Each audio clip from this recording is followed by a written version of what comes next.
Testing. Yes! Yes! It's working. Alright, guys. Alright, I'm gonna wait to double check.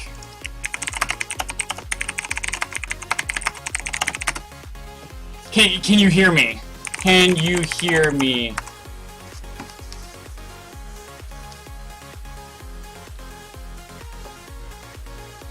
Oh my god.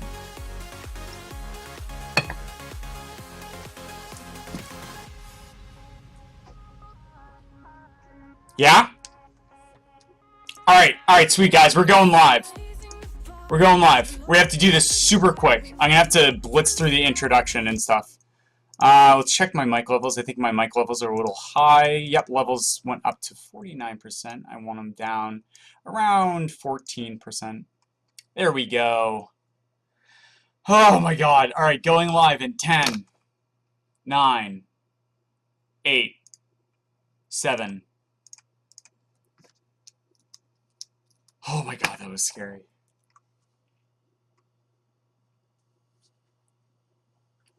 Hey guys!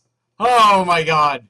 Oh man. Oh, work. Oh, thank god. Okay, ignore this. Okay, yeah, well first let's appreciate. So directly above my head you should see some text. And the reason is because currently it is 8:40 p.m. I've spent the last 30 minutes trying to troubleshoot my stream. OBS crashed, and then I tried to restart my computer, and my computer wouldn't restart. And so I was freaking out, but then luckily it was sitting for like 5 minutes, and then it was able to boot the OS. So hopefully things work. I need to open StarCraft 2. Oh my god. Okay guys, welcome to Theory Thursday. Thank you guys so much for sticking around. Today we're going to be talking about Protoss openings. Usually I do a more lengthy introduction, but we're just going to dive right into it and try and kill it. I think I'm going to try and nail things into 2 parts today, instead of the normal 3 parts because of technical difficulties. So this part will be a little longer, but we'll talk about multiple things. So, StarCraft is now open, and things haven't crashed yet. They haven't crashed yet, so let's get rid of this text, and let's talk about some Protoss openings. Excellent! Alright, so Protoss openings are probably my favorite, one of my favorite things to think about in StarCraft. So the past 2 episodes of Theory Thursday, we've talked about the opening. In the first episode, we talked about the general goals of the opening and then bludgeoned them into oblivion, taking every tiny little detail that we could about what makes openings strong at different times in the game, based on the type of pressure that you and your opponent are putting on each other. Okay? Then in the second episode, we looked at how the economy influences different types of openings. With cheese, you usually don't want any gas, right? Because you want as much minerals as possible. If you build a gas geyser, it costs minerals to do that, and then you have 3 workers that aren't mining minerals. So you're basically losing 150 minerals and gaining 120 to 140 gas per minute. Okay? And so with both of these concepts combined, we now get to visit actual awesome openings and what becomes possible for each race. Okay, so once again, the 3 goals of every single opening, which is the first 5 to 10 minutes of a game of StarCraft 2 in 1 versus 1. The 3 goals are survive, right? If you die while you're trying to do your opening, you lose, right? And the goal is to win. So don't die. So survive is the first goal. The second goal is to scout. And scouting is important because you gain information. And the information tells you not necessarily what your opponent exactly is doing. In some cases, yes, it does. But in most cases, it tells you what your opponent cannot do. If your opponent takes early 2 gas geysers, they cannot both establish a fast base as quickly as possible and support an army and support tech. Right? So that tells you they can't do that. But what they can do is put a shit ton of gas into buildings, like if it's Terran, expect some sort of 2-port Banshee or really bizarre double factory proxy Widowmine play, which I've seen a couple of times. It's pretty fun to play against. Very terrifying, but pretty fun. And so we need to scout in order to figure out what form of pressure our opponent is putting on us. And then, of course, the third goal is to put on pressure of our own. If you take an early expansion, then that is economic pressure. If you are doing a proxy 2-gate cheese, then your form of pressure is killing them with army, right? So army aggression is a form of pressure, and that's usually the most obvious one. And then the third one, which we've talked about in very deep detail, is the idea of tech aggression. Getting faster gas in order to establish higher tiers of tech than your opponent to deal guaranteed damage with non-committal aggression. And you'll hear me say that a lot because it is my favorite form of pressure, and it's what I do almost every single game. So that being said, economy and gas timings is something we have to think about deeply. If you're doing some sort of economic pressure, the fastest economic pressure is to not get early gas, is to get as fast of a nexus, as fast as a command center, or as fast of a hatchery as possible. And if you get gas, you're sacrificing a lot of mineral income to do that. Okay, so in order to establish as quickly of a base as possible, and then get enough army to deal with his form of pressure, right? If he's cheesing you, you need to get units as quickly as possible after you get that nexus. So you're not going to get gas early, right? But then if we think about plays where we're getting a fast proxy oracle or fast dark Templar, right? We need to get that gas early. We need to get double gas geysers churning in order to be able to both supply getting the Stargate initially, and then also getting something like a Mothership Core for defense, or Warp Gate early so that we can warp in our Dark Templar while getting the Twilight Council, while getting the Dark Shrine. So buildings, high-tech buildings, are extremely expensive in gas, and this is one of the most important ideas of when you're thinking about your gas timings. You need a lot of gas, and then you lose a lot of minerals by doing that. Okay? So, but Protoss in general, right? Now we're actually approaching something from a narrow perspective. We're taking another step away from generalities and going a deeper layer into sort of breaking down this bigger picture. You can basically think of openings as a concept map. Opening is the first thing. Then it breaks into the 3 goals, right? We have over here survive, in the middle is scout, and then on the end is your form of pressure. Okay? You have these 3 things. And then those 3 things break into even more once we break it down into gas timings and an economy. I can get early gas. I cannot get early gas. My army is going to be less. My army is going to be more, etc., etc. Okay? So now, when we think of race, that brings us into the 4th layer of that concept map. And so, so there's literally like a bajillion different things already on the 3rd layer, right? There's a ton. There's like 5 different things you have to think about for each one. So there's like 15 different branches. And then you break it down into the 3 races. And so, and then this is where things get really complicated and really hard to plan out ahead. So my goal today is to just give you some awesome openings and then explain why they're good for the race and why they're powerful. So you don't have to have the same level of knowledge as someone at a Master League level or a Grandmaster League level in order to be able to be confident and secure in every single game that you start in StarCraft. Because if you master the opening, you will win an unbelievable percentage because you'll survive cheese, you'll set yourself up really well for the mid game, or you'll just kill the person really efficiently because your opening is so strong. Okay? So if you master the opening, that is probably the best first step you can do when you're thinking about improving in 1 versus 1. And this is why I had a 90% win average in my first 100 games I played in StarCraft when I started taking it seriously, from the bronze to the plat level. And then I won about 42 out of 50 games playing versus Diamond and Master League in order to get myself into Diamond. The only games I lost were versus Grandmaster players, and then for a few cheese games because my opening was not very good. Okay? Yeah. So let's get right into it, right? So Protoss, right? What is the strength of Protoss in general as a race? And so when we think of strengths and weaknesses, I don't actually literally mean you can never do something, okay? This is not an ultimatum. This says that Protoss, if you're going to try and do something in this regard, you're going to have a slight advantage over other races, okay?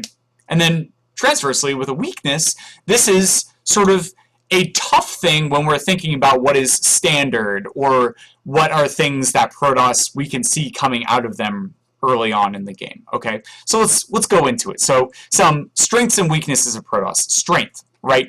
Expensive units. A zealot, 100 minerals for the very first tier 1 unit that only costs minerals, right? One zealot, 100 minerals. That is so expensive. Marines are only 50 minerals each. Zerglings, only 50 minerals for 2 of them.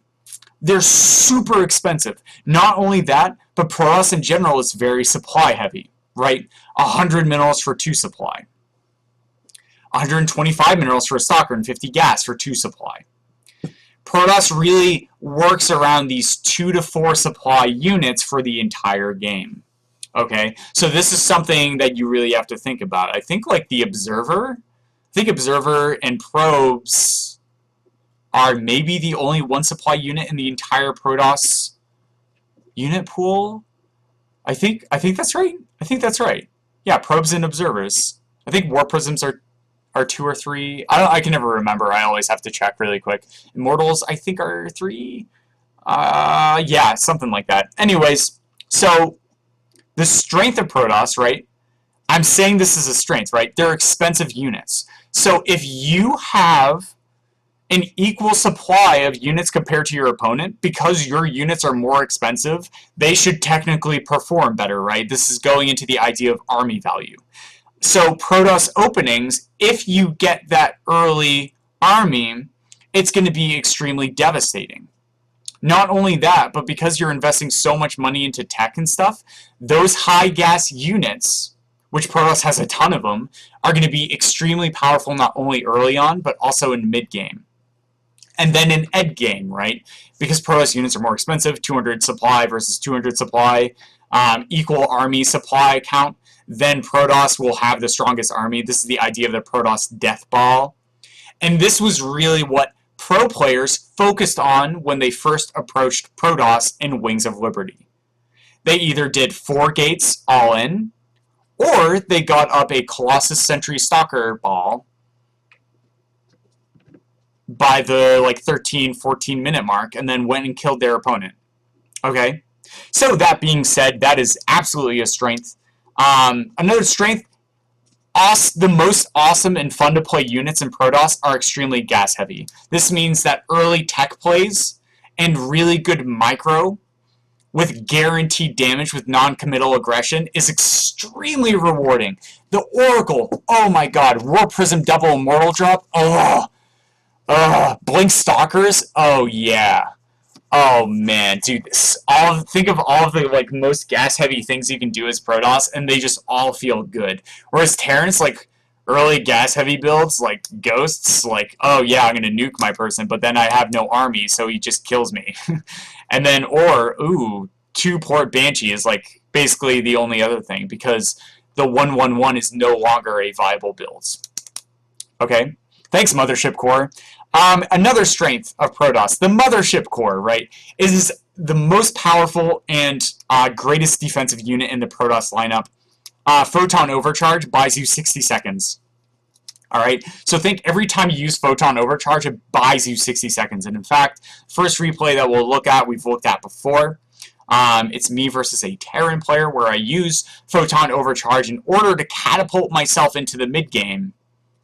And because of how powerful Photon Overcharge is, I skimp on getting early army units. Even though he's focusing more on army, I'm not. I'm putting more of my money into tech, more into buildings, more in things that don't help me survive. But because Photon Overcharge is so powerful, it basically wins me every single engagement early on if he tries to attack me.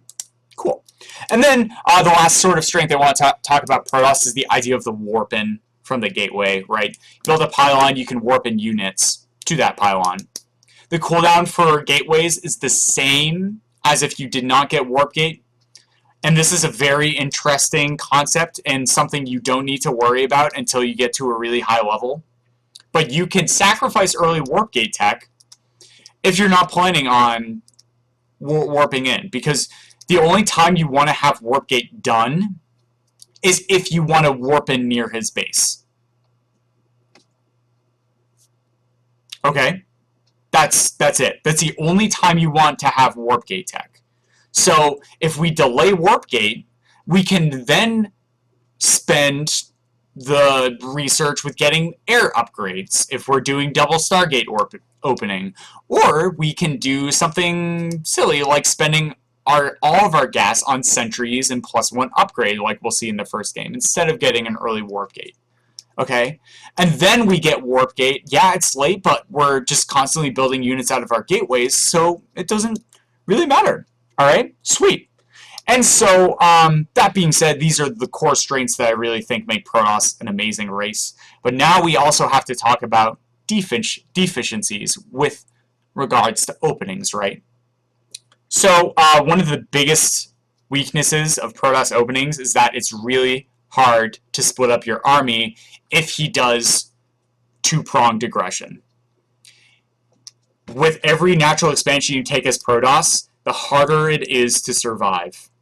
And this is one of the main reasons why Blizzard brought in the Mothership Core, is to add this sort of crutch that Protoss players could sit back on in order to defend. And this is mainly focused around defending Terran drops at the 10-minute mark, right? If you don't have enough gateway army and you can't split up your army well enough, then the Terran drops will deal guaranteed damage with non-committal aggression, and then you are way far behind. Because even though the Terran doesn't have much army back at home, they have bunkers and wall-offs to help defend, right? And then they can just attack you from multiple angles, and because you can't possibly defend every single angle, then you're at a huge disadvantage. And there are little tricks around this. The best defensive tool are cannons. Cannons are amazing. And not building 3 cannons, but only building 1 cannon in key locations. I usually only build 4 cannons to 5 or 6 cannons a game, depending on how many bases I go up on. Okay? But just like really well-placed cannons, and keeping like a zealot and 2 stalkers, or 2 zealots and 2 stalkers back at home in order to defend those drops is extremely powerful. And then you can use warp-in to be able to resupply your army as you move out, so you don't die from this split aggression coming out of Terran or Zerg or even Protoss. Okay? So it's hard to split up army early and mid-game. Okay? And then also, one of the biggest weaknesses that beginning Protoss players, including myself, have an extremely hard time wrapping their mind around is the idea of losing units. Losing units as Protoss early game is way more punishing than any other race. Okay? I just want to, like, and this is in terms of the opening, okay? If you lose a Stalker early on as Protoss, that's, oh my god, that's really bad. It's really hard to bounce back from that. And so we see early stim pushes coming out of Terran. We see early Marauder with slow pushes. We see Widowmine pushes. And then the very expensive units, which is a strength of Protoss, becomes a weakness for Protoss. Higher expensive units, less units you can have. So every unit you lose is much more punishing to you than your opponent. Okay? So, next, something I consider a weakness is that Protoss players are extremely reliant on good building position. And we'll talk about this more so either at the end of this part or in the beginning of next part when we go into the idea of 2 base openings as Protoss. Because with cheeses and stuff, until the Mothership Core came out, the Protoss didn't really have much to defend their worker line from early rushes coming out of players. Okay, so we'll look at some really awesome games where I show you that with this power of the Mothership Core, we actually are able to overcome this weakness. Okay, and last but not least, detection. Detection is a huge problem for Protoss. Let's think of the other races like Zerg. All you need is a spawning pool to build a spore colony. And you're always going to build the spawning pool because you need to build queens, and you need to build zerglings, and you need to build a layer. So you're always going to get a spawning pool as your first tech building from Zerg. Always, always, always. So that being said, Zerg has a really easy avenue to get early detection because they already have the spawning pool built. Terran, they have scans. They're going to go for early upgrades, right? So that being said, they have the engineering bay. They have scans from their freaking command centers, right? The orbital command centers. They can just scan and be like, oh, buy Dark Templars, no problem whatsoever. But Protoss, thinking about Protoss, right? There's the Forge, right? But people don't always build a Forge early because gateway openings are becoming ever more popular in Protoss, right? Gateway openings. So that being said, the Forge with cannons, well shit, we need a pylon to be able to build our cannon in key locations. So if we don't have a cannon, or a pylon rather, starting in the correct locations, we're super susceptible to things like Cloaked Banshee, to things like Dark Templar, to things like Burrowed Roaches. So this is a huge stressor for Protoss. So we see a lot of Protoss openings, especially on the pro level, Protoss versus everyone, with the 1 gate Robo opening. 1 gate Robo opening is extremely powerful. You get an Observer fast, and then you can get out Immortals, which are amazing units in general. And then we see things like the Oracle. The Oracle getting added on is basically, you can think of it as a temporary amount of detection, but it lasts so freaking long. I forget. I think it's around a minute, but it lasts for so long once you just enable it. So things like Widow Mines are not a huge problem anymore. And we'll actually look at a game from my most recent show match series where I use observers to be able to take down my opponent super proficiently. So that being said, detection is a huge weakness for Protoss, and it's extremely hard to survive early tech plays coming out of enemy players that use invisible units. Okay. So that being said, the first thing I want to do is sort of look at some really basic openings. We're going to look at a game where I do my favorite opening ever. It is the 1 Zealot, 2 Stalker, Mothership Core push out. And we're going to look at this now quickly to see why it is so powerful.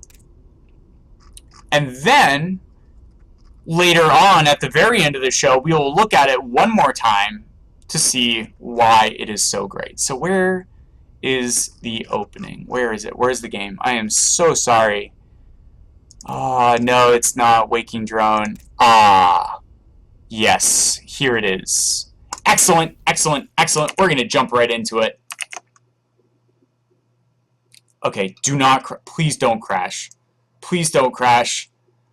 Oh no, my webcam's still really weird. Alright guys, we're just going to disable the webcam. Can you guys please let me know if you can still hear me in chat? Can you please let me know? I'm getting mic from OBS, so it sounds like it's working, but the webcam is not.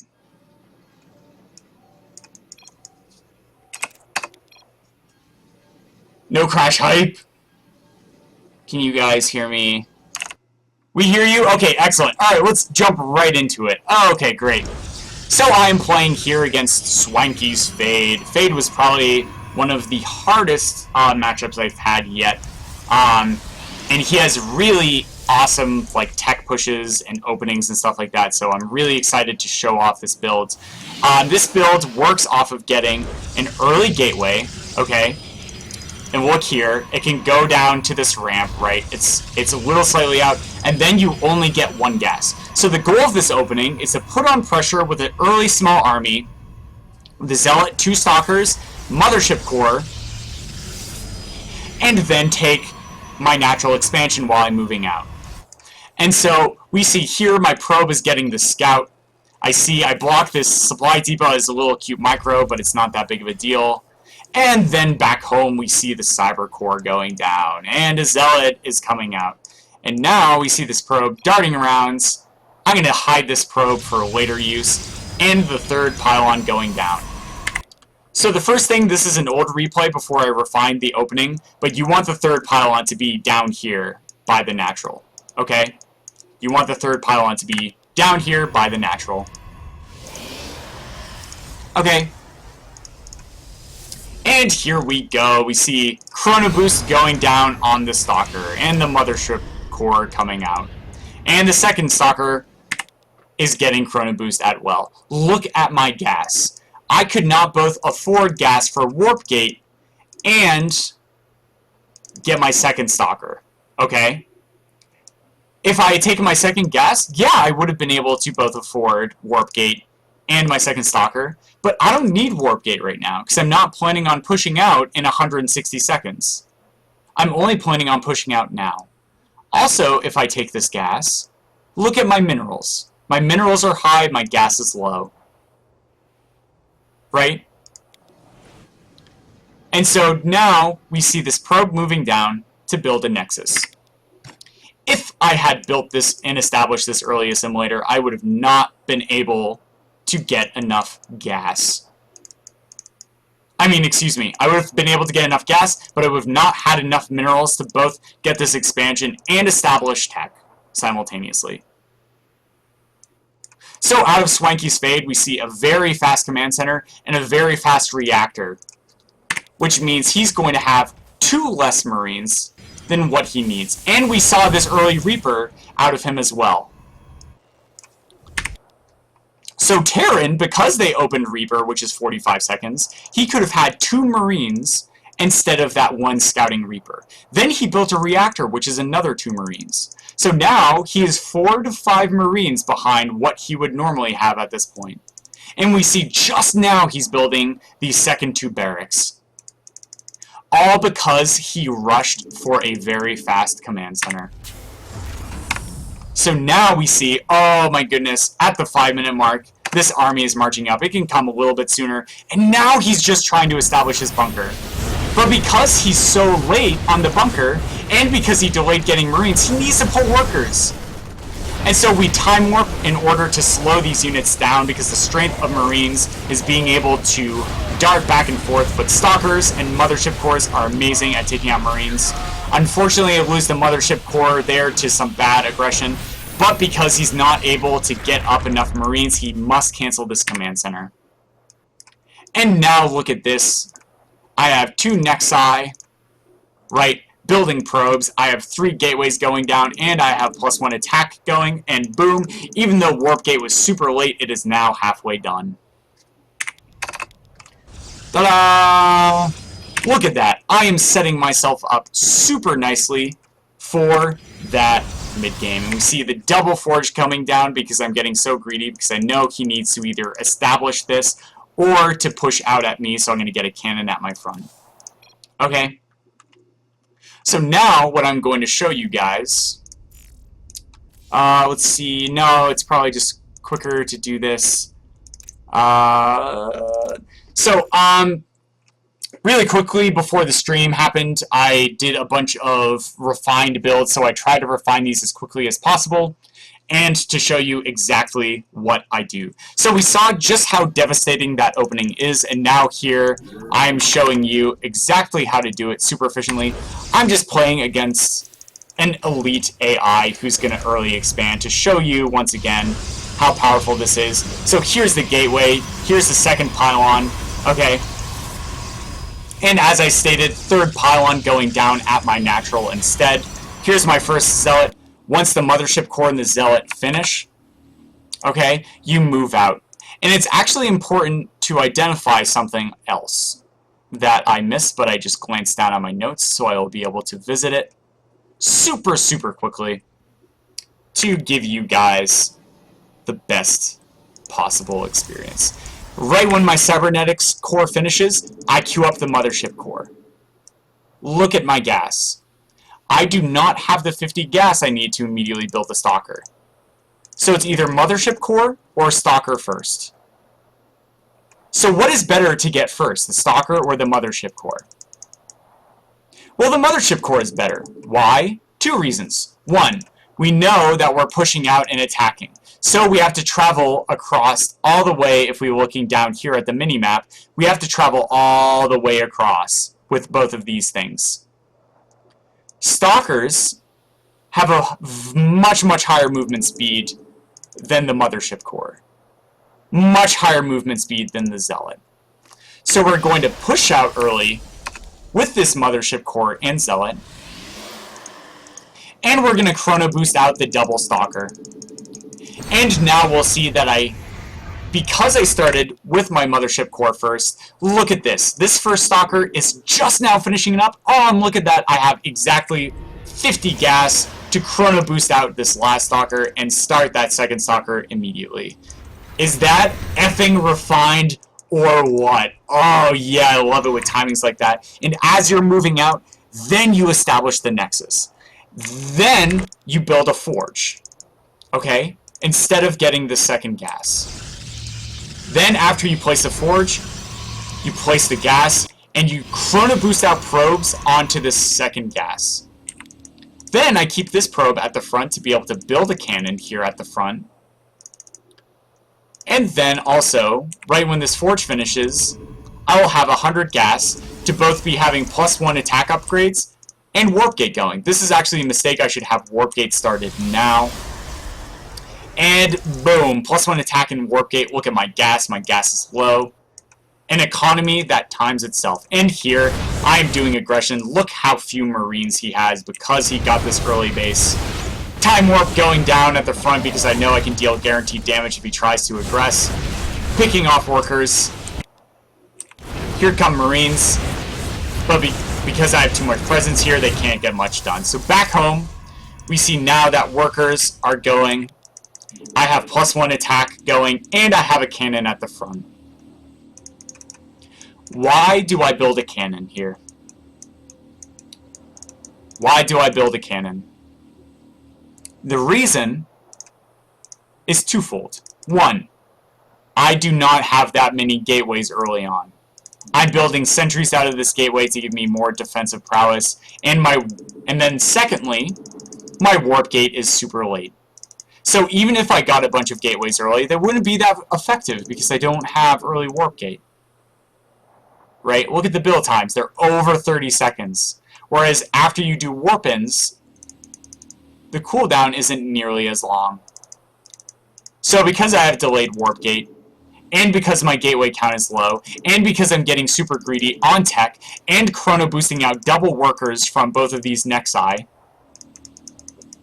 I need something to help me stay alive. And a single cannon at the front versus Terran is the perfect way to do that. The next question I have is, I talked about building placement. Why am I not walling off at the front? This is because Terran units are all freaking ranged. The Marauder, ranged. Ghost, ranged. Hellions, siege tanks, ranged. Whereas the Protoss rely heavily on Zealots and Stalkers, and if all the Terran units are ranged, they're going to be able to focus down my very important buildings, my gateways, without my army being able to do anything defensively against them. So I do not build things up front, and this gateway isn't immediately on the front of the ramp. It is slightly back. So Photon Overcharge can still hit Marines trying to shoot my cannon down, and my gateway units have plenty of room to micro around and get a nice arc on the Terran trying to push up and deal damage. Okay. So because he went for this early command center, I was able to easy peasy get guaranteed damage. Here come the Marines. I mismicroed my mothership core. He picks it off, but not before I cause him to lose 1,406 resources lost. Ta-da! Ta-da! Do you see how powerful this is? Just how incredible this is? Look at the workers. 29 probes to 21 SCVs. 2 Nexi compared to his single command center, now just building his first command center. I probably could have moved these units up and won the game directly. But I didn't. Instead, I am going to kill him mid-game. Ta-da! Once again, I apologize if you're just tuning in. I do not have a webcam enabled, simply because my OBS is pretty much freaking out. So now what happens if we get cheesed? We see how absolutely incredible this is. Where is it? Here we go. What happens if I get cheesed by my opponent? So here, when I was still climbing the ladder back up to Diamond, and soon to be Masters, but I just stopped playing on ladder.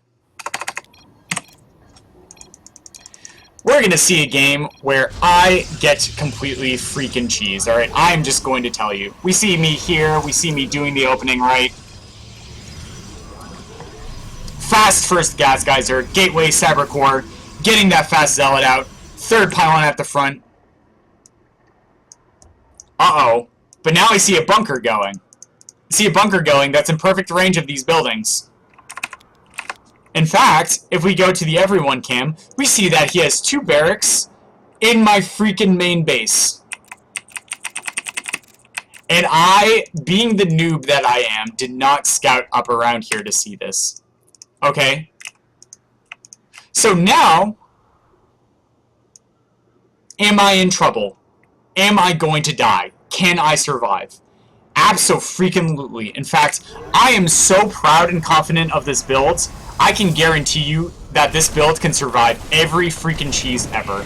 So, the first important thing, remember, Protoss units are expensive.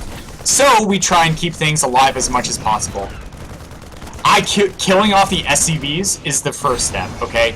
Killing off SCVs is the first step. Then we keep this Zealot alive as long as possible. We see 2 SCVs going in.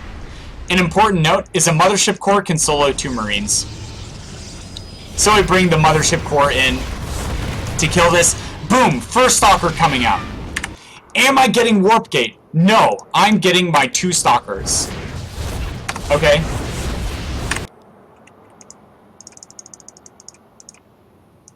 We see the first difference now arising from my builds. I do not get the second gas geyser this quickly.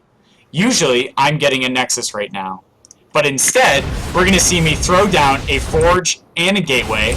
Here comes the Forge. And the second Gateway should be soon to follow.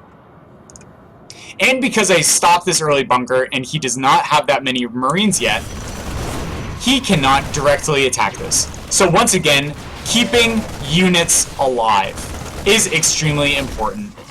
We see here, he is stutter stepping at the Zealot coming back.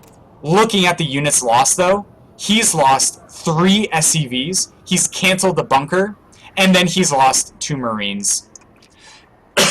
Excuse me. All because he was trying to push down this Mothership Core.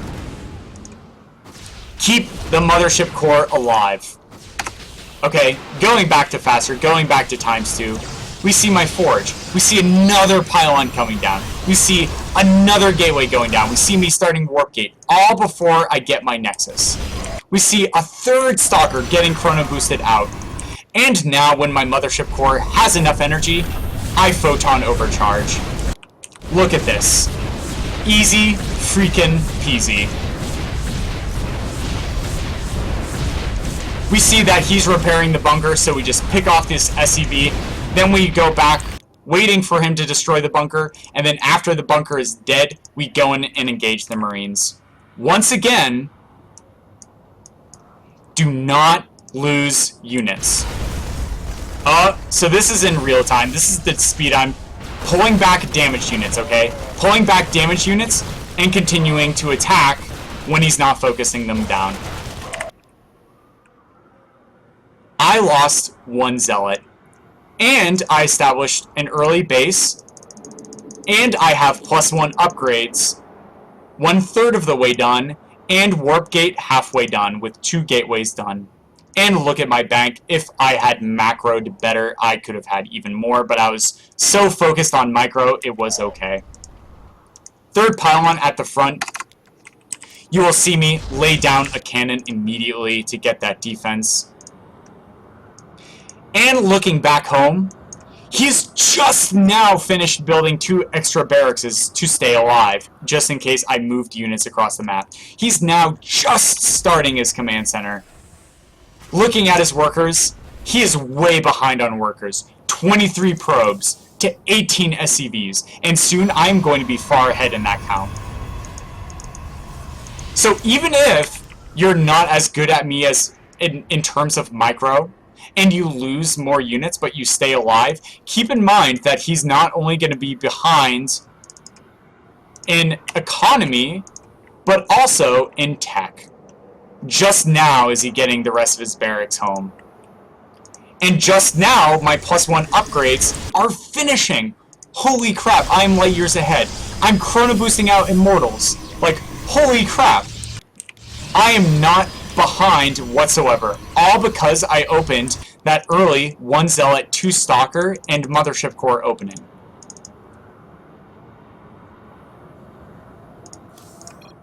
Awesome. Alright. So we spent a lot of time talking about this 1 Zealot, 2 Stalker, Mothership Core opening, purely because I think it is absolutely my favorite and probably my best opening and consistent opening that I do in almost every single matchup. But now, what are some strengths of Protoss that we haven't really touched, right? Expensive units. Awesome early tech units that we can get out. So in part 2, we're going to look at a multitude of different openings. 1 base all-ins, looking at the 4 gate, right? Looking at an early Dark Templar rush, going into early expansion. And then we're going to look at Nexus first plays. Okay? Cool. Yeah. So we're going to go on a quick break. Don't go anywhere. We will be right back in just a minute. This is going to be a super short break. Super, super short. Yeah. I think it's this?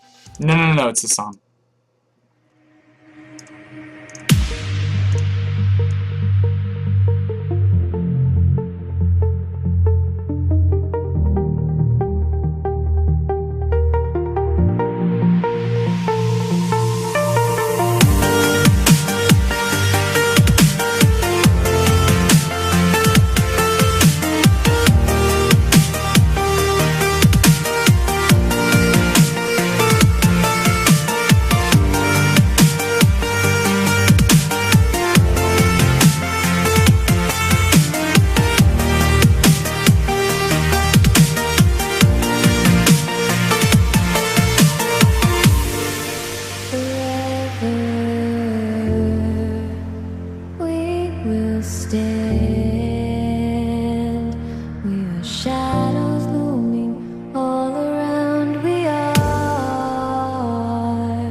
Yeah, guys. Alright, we're gonna jump right back into it. I fixed my webcam overlay, so it looks like it's going to work and behave. So we're gonna come live in 10, 9, 8, 7, 6.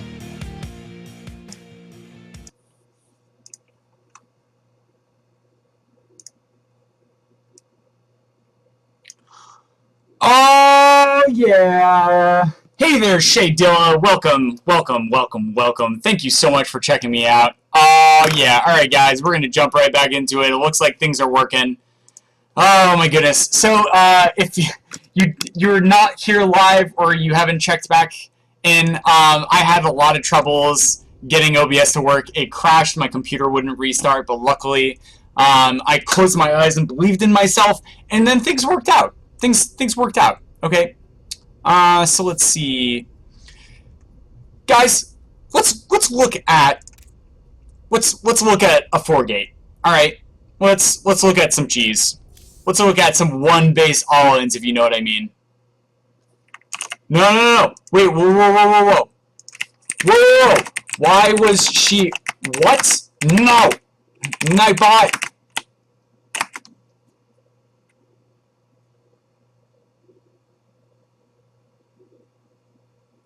It's funny how hard this rips off Day 9.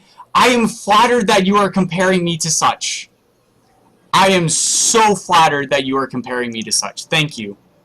Alright, guys. Let's jump right into it. Let us jump right into it. So, with a 4-gate, there's something different that we're going to see. We don't actually chrono boost out probes to begin with. Okay, and the reason is because we can get this gateway on 12 supply, alright, and instead of quickly putting 3 people in the gas, we're going to slowly put people in the gas. That way, we can get our cyber core, and we can chrono boost probes later, and then have a ton of energy on our nexus to chrono boost out warp gate as quickly as possible. Then you build the 4 gateways as quickly as possible after you start your 1 Zealot and 1 Stalker. Then you build a 2nd Stalker out and move out, still chrono boosting warp gate. And the most important thing with a 4 gate is twofold. 1, almost every single chrono boost is going on your warp gate. Okay? And then second, the second thing is that you do not overbuild pylons. Okay? You want to build 1 pylon per warpin. Boom! And so 5 minutes and 50 seconds is when you move up the ramp with 6 Stalkers and 1 Zealot. Let's look at what our opponent has. He went for a fast 1 gate, 1 robo. He's going to have 2 Zealots, 1 Stalker, or excuse me, it looks like he built up to 3 Zealots. I'm not sure why, but he did. Okay. And an Immortal. Look at this. I'm not building a pylon. Why?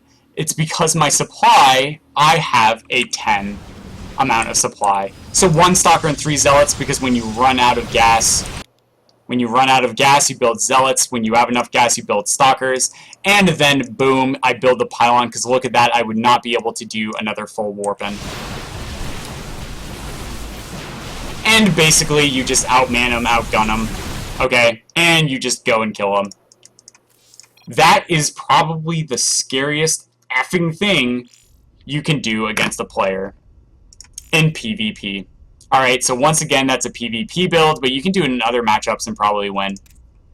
Next up, Dark Templar rushing. Alright, I'm sorry, I'm whizzing through these super fast. We're super short on time. We're going to spend a little more time with this game. Okay, so quick recap of the 4-gate. No chrono boosts early on probes. Instead, you build the gateway on 12 supply, and then you build your gas on 13 supply. Okay, in order to not interrupt probe production. And then, you can throw down 2 chrono boosts on probes after you throw down your cyber core and second pylon. Okay? But now here, we're going to see a different type of opening. We're going to see a Dark Templar rush. So we get the first gas as normal, but instead, the main biggest difference is we threw down those 2 chrono boosts on the early probes.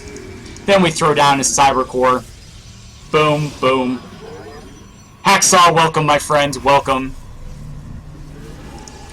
And so now we see Twilight Council and Warp Gate going down super duper fast. All you need is 2 chrono boosts on your Warp Gate. I think I do 3. And we see the third pylon. The third pylon is hidden at my third base, where I would build my third base, with my Dark Shrine going down. Then we have a probe here ready to expand, and boom, expansion going down, and a proxy pylon is done. Then we see, boom, Warp Gate just finishes, right when the Dark Shrine finishes, and boom, 3 Dark Templar immediately in. Here we go. Split 1 Dark Templar into the natural, move him around a little bit, and then you have 2 Dark Templar in the main. And then you'll notice that you have just enough gas to get a Mothership Core and another Dark Templar once Warp In finishes. So I usually Warp In him at home for defensive purposes if he's trying to 4-gate me or something. And boom, that's it. That's it. Even though he had a robo facility done and he's getting an observer out, I've disrupted his economy so much and you can usually pick up his natural expansion. Or you can focus down pylons to kill him before he can get the observer up. Ta-da! Super duper scary. So what is the strength of this build and when does it hit? Well, I said 5 minutes and 50 seconds is when Warp Gate push is moving up your natural ramp. So we see me just now starting my natural expansion at 5 minutes and 50 seconds. So if I see a bunch of gateway units charging at my front, we see the Dark Shrine is still 19 seconds away, so it's about 30 seconds until Dark Templar are out. But I can just cancel this Nexus. I can just cancel that Nexus. And then while he's up here, there's no way he's going to get this pylon or these gateways down in time. So if he's 4-gating me, I can just warp in the Dark Templar at home and kill off his entire army before he can deal, like, game-ending damage, right? And then if we don't see the 4-gate, right, it's now 6 minutes and 24 seconds, so there's no way he's 4-gating me. We warp in all 3 offensively at our proxy pylon. And we have our natural expansion started. So if the Protoss player was super greedy and went for this super duper fast Nexus, we see the Robo Facility not done. We see the Forge nowhere near completion. And these Dark Templar are just about to start moving up this ramp. So if he builds a super fast natural expansion, we're guaranteed to win. Guaranteed to win in PvP. This build also works for all openings in terms of, regardless of what matchup you're playing against, so definitely give it a shot. Dark Templar usually go up the ramp at around the 6 minute and 30 second mark. Okay, 6 minutes and 30 seconds. Awesome! Awesome, awesome. So if I'm doing some sort of like one base all-in-e play or one base with a really nice transition, I usually would consider doing those builds. Okay, they're very strong, very easy to do. But let's look at a cheese, right? We all know that cannon rushing is the most notorious form of cheese and most seen. But I'm going to show you an extremely potent other cheese, which is the proxy 2-gate. So the first thing is you move out one of your starting probes immediately and build this proxy pylon. Notice how this proxy pylon was a little late? That's okay. That's okay. Why? Because at 11 supply, we're going to build our first gateway. Then we will build one more probe and build our second gateway. Where do our chrono boosts go? First Chrono Boost on this first Zealot. Why? Well, you notice 38 seconds and about 28 seconds separates these two gateways from when this Zealot is done and when this gateway finishes. So whenever you use one Chrono Boost, it kicks off 10 seconds from this first Zealot. Okay?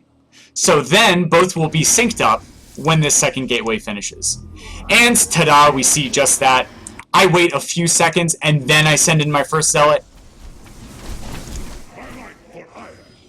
I get the scout on their early base, send one Zealot into the probe line, and 2 Zealots to whittle away at pylons. Then you just let these Zealots kill whatever. Okay? Leave 1 Zealot on his natural expansion if he's building it.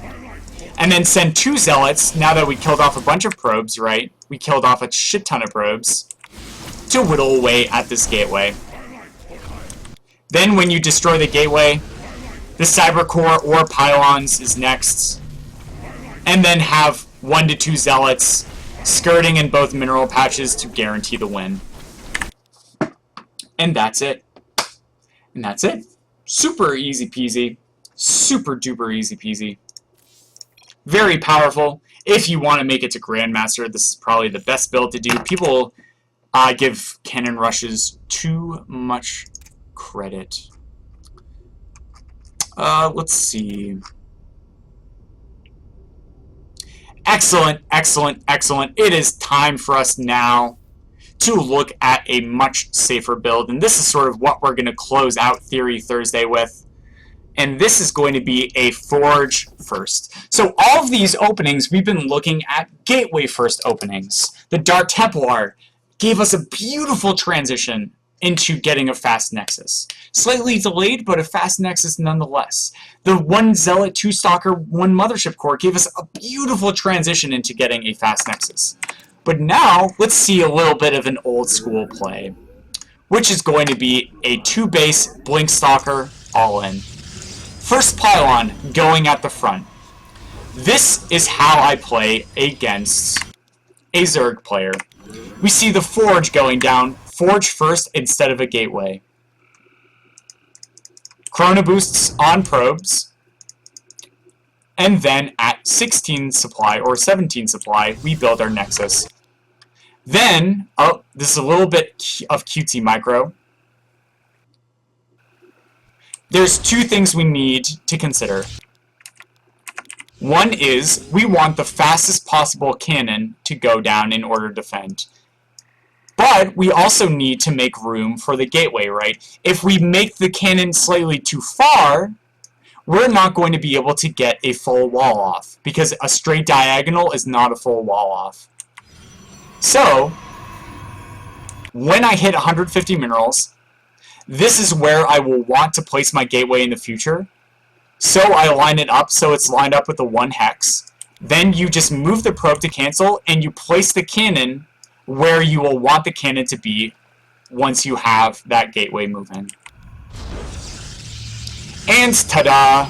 Immediately after you throw down the cannon, you want to throw down the gateway, then you bring the same probe up, build a pylon, and then with this same or different probe, you establish 2 gas geysers, and then start chrono boosting out probes on these gas geysers.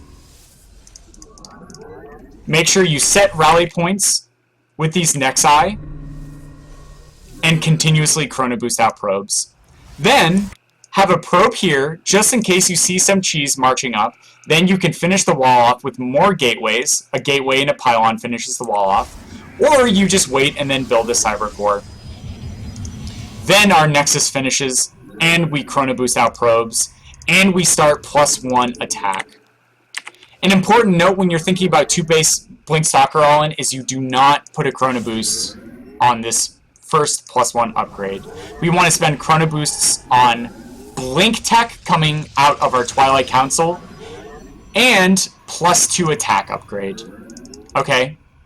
And so now I build my first Stalker for defensive. I build a pylon so I don't get supply blocked. And we chrono boost out probes and chrono boost out Blink and +2 attack. Then, at the 7-minute mark, we throw down the remaining gateways we need, bringing us up to 7 gateways, and we send out a probe. This probe could have been sent out much, much, much sooner in order to establish these proxy pylons. And then when you do 2 warp-ins, Blink will exactly finish after your second warp-in, and +2 attack should be halfway done. So continue to throw down Chrono Boosts on the Forge and your 7 gateways. The other most important thing, besides how you spend your Chrono Boosts and building placement, is keeping Stalkers alive. Blink back, damage Stalkers individually. Never blink forward unless you're guaranteed to win the fight. Never, ever, ever blink forward. Like I just did there. Never do that. Never, ever, ever. Okay? Here we see I have a nice arc, though, just in case he tries moving down his ramp. Pick up a base. I did a scout here. Also scout out his third. I'm bringing my Stalkers back. And when you run out of gas, because you're only on 3 gas geysers until you establish your 4th gas geyser after you move out, warp in a couple of zealots. I poke up to make sure he doesn't have a 3rd base there. And then you can just charge up his ramp. Overlords, excellent targets. I blink forward because guaranteed win because the person didn't have any army. And that is that. That is that. Alright guys. So we have 15 minutes left before I would like to close out the stream. So why don't we go to questions? If you have any questions, please begin with Dear Covert Muffin or Dear whatever, and then ask your question. Ask away your question. And while we're waiting for the chat to catch up with that, I'm going to quickly recap the 3 goals, which is survive, scout, and put pressure on.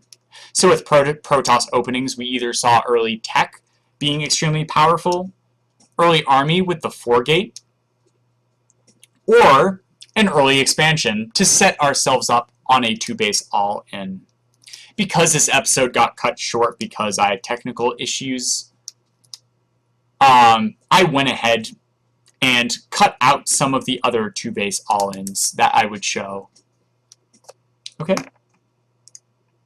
Captain Kirk, Dear Covert Muffin, what's the best way to scout this cheese?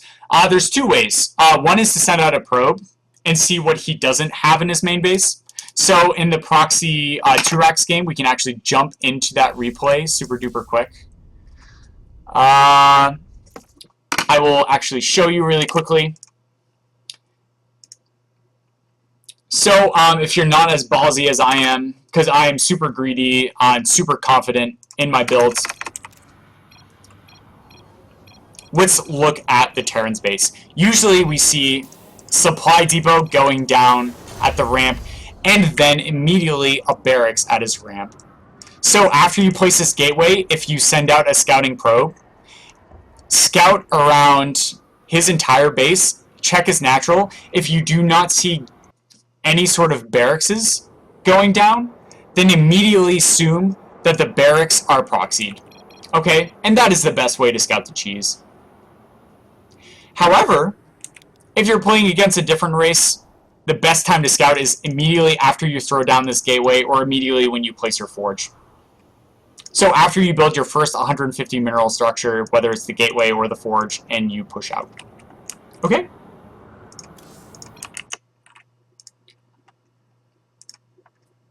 As always, make sure you scout your base, which I didn't do, and that's why I had a hard time defending. But because my control, and I know exactly how to deal with cheese, because those are very good skills of mine, then I don't really need to scout if I know that I'm early aggressing with the 1 Zealot 2 Stalker Mothership Core. Yeah. Yeah. Oh, yeah. Alright, let's switch back to this. Boom. Hello, hello.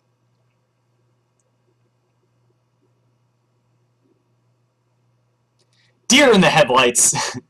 Do you put these on YouTube? Yes, Jetlag, they will be up on YouTube. As I've been having technical difficulties with the stream today, I've been having unbelievable amount of trouble editing videos. All I want to do is splice up videos into individual segments, but I haven't been able to do that.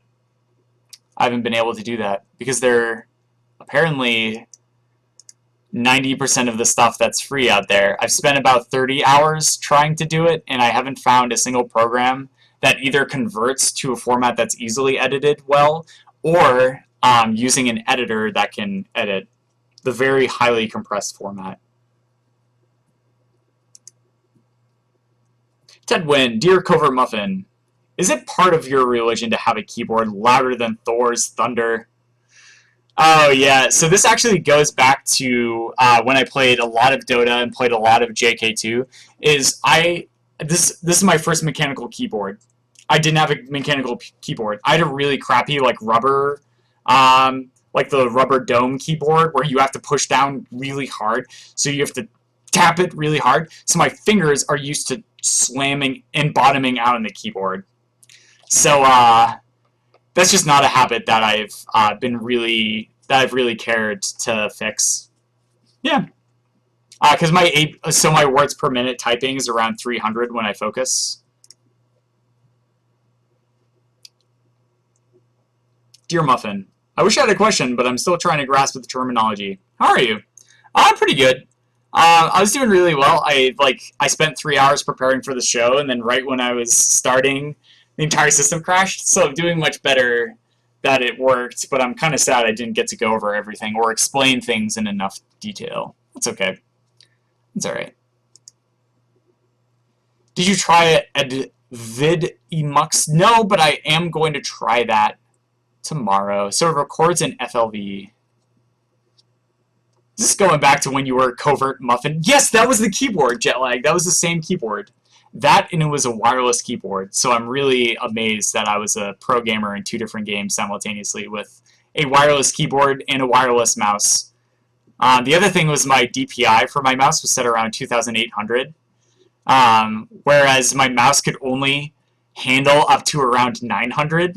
So it was extremely unprecise and inaccurate, but like, because I had crappy hardware, I learned to be able to account for that and like make up for it by thinking smarter and thinking ahead instead of really needing to be dependent on my reflexes to play well. Yeah.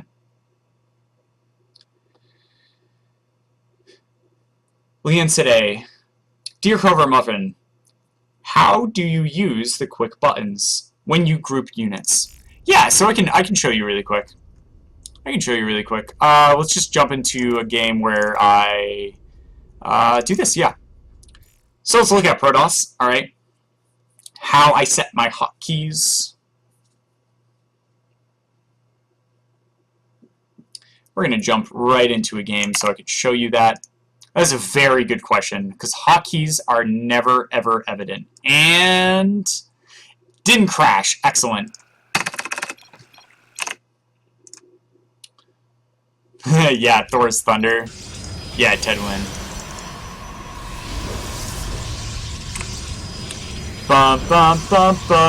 This is another game of me versus Fade. Great player. It's a really great matchup.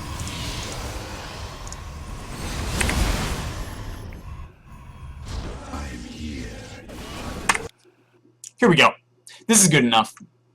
Maybe not. Yeah, we'll actually keep going. We'll keep going. Hang on. And I'm waiting for my robo facility to go down. Where's the robo? Come on, robo. Come on. There you are. Oh, you're so cute. Oh, you're so cute. Bing!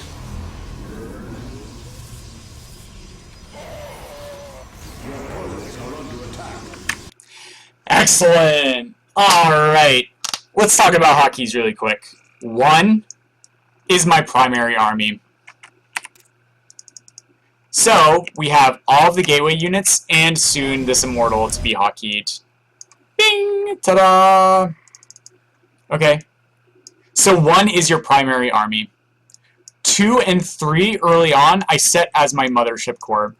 I do both 2 and 3 just in case I fat finger while I'm trying to micro. Okay. Then you can use 3 for High Templar or Colossi, because you don't want them to be a part of your main army. Alright? Because you want them to be slightly behind, and also sentries and other spellcasting units you want to have different hotkeys for.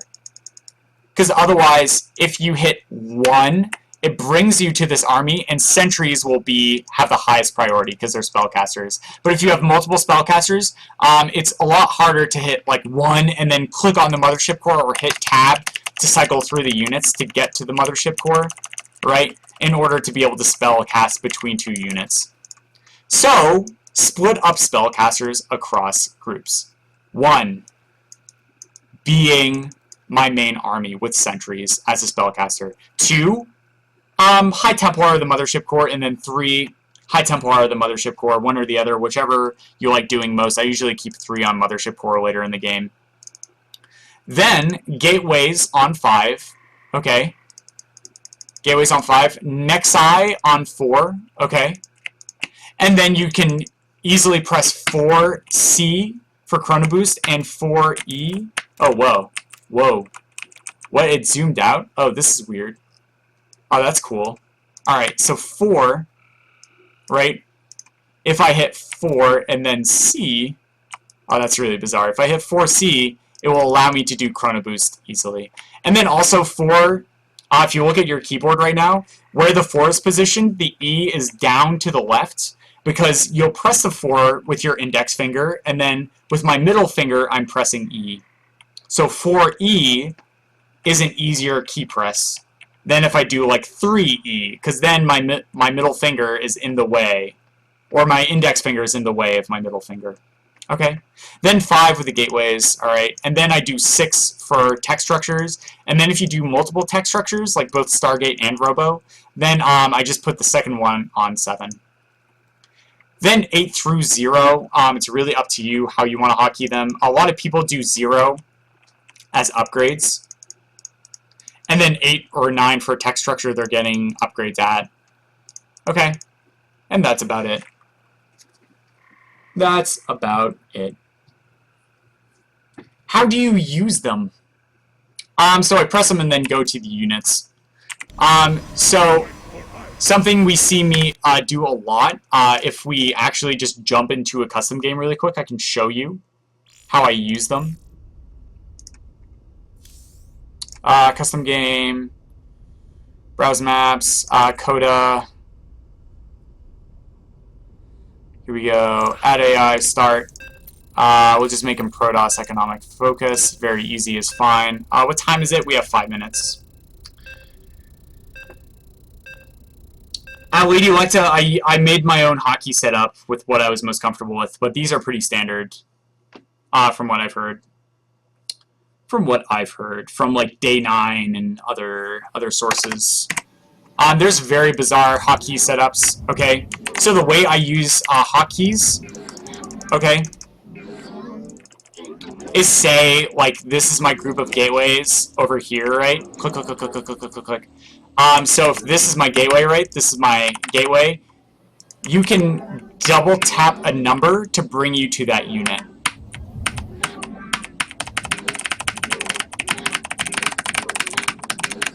And so you get into this like really weird tap where you can go between really quickly, and you're going to hear me tapping really fast, but I'm only using 2 fingers because my fingers are really fast. So another thing you can do is you can hit Control F1. And so something you have to do actually is go into game hotkeys, global, where is it? Camera. And you have to set these for Control plus F1, Control plus F2, Control plus F3. And then you do that for the rest of them as well, and that will take you. I used F2 for the Select All Army. Don't use F2. F2 is a waste. It's not very useful. Always re-hotkey your army. Okay, and so I use double tap on a hotkey to help me jump around the map. Okay.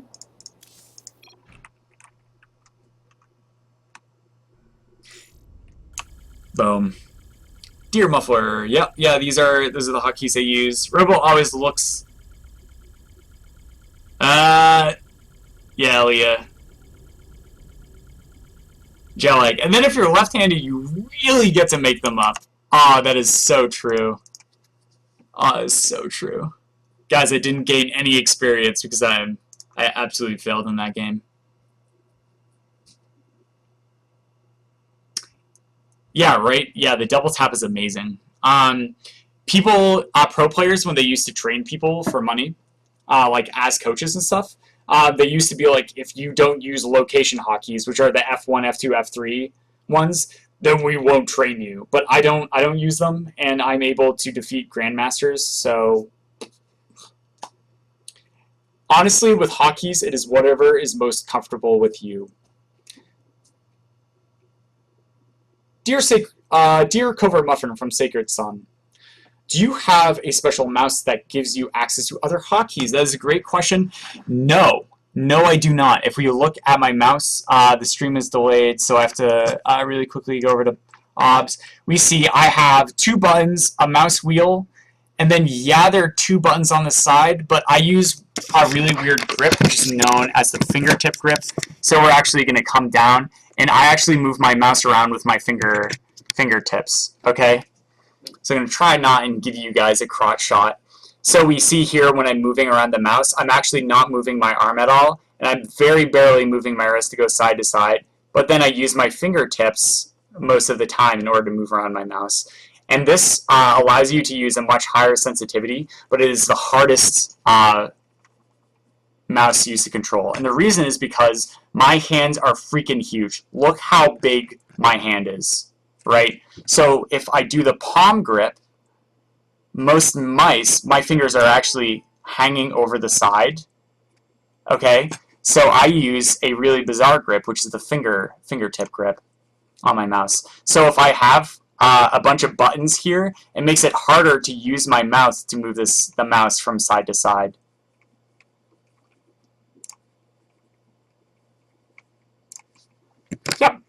Yep. So I use the rarest and most bizarre form of mouse grip, but that's just because that's how I learned it. It's nothing impressive, it's nothing amazing, that's just simply what I do. If I weren't Gold League, I'd ask to play you, Muffin, but you'd stop me. Yeah, don't worry about it, man. Don't worry. I play with people who are Silver League and stuff for fun. If they have fun, I have fun. Yeah, that's about it. That's about it. Leah, I had 4 APM my first match. It was a time on a battle. Yeah, don't... This is another thing is, when you're getting better, don't worry about APM. APM isn't that important. My APM is usually around, 50 as an average for games, or 60, when I'm not doing things. And then when I micro, it jumps up to around 200 to 300 actions per minute. Because I'm, clicking small group, breaking it off, using abilities, click, click, click, click, click, click, click, click, spreading things out, repositioning, blah, blah, blah, blah. Blinking single stalkers back really quickly. Boom, because my sensitivity on my mouse is over 3,300 right now. So it's I go really fucking fast. And so that's when your APM jumps. But with macro really isn't APM intensive. Unless people are oh, I'm moving my probe in the mineral patch. Instead of just grabbing the probe, single clicking on the mineral patch, people are grab the probe, click, click, click, click, click, click, click, click, click, click, click, click, click, click, click. Okay? Don't worry about that. APM isn't that important. Yes, I have very big hands. Haha. Alright, guys, that's going to do it. It is 10 o'clock. We're just a minute over. So we're not going to do music. We're just going to cut out the stream. Thank you guys so much for sticking around. Thanks for showing up. Appreciate it. Good questions, guys. Tomorrow is the hashtag No Pants No Problem Hydration Fridays. I'm super stoked. Hopefully OBS doesn't crash. It's a good thing I'm doing the pre-show, so just in case something like this happens again, I can fix it. And I will start trying to test things out and stream before I actually stream to make sure things work. All right, great. Thanks, guys. Have a good night. Bye. This is the end of the show.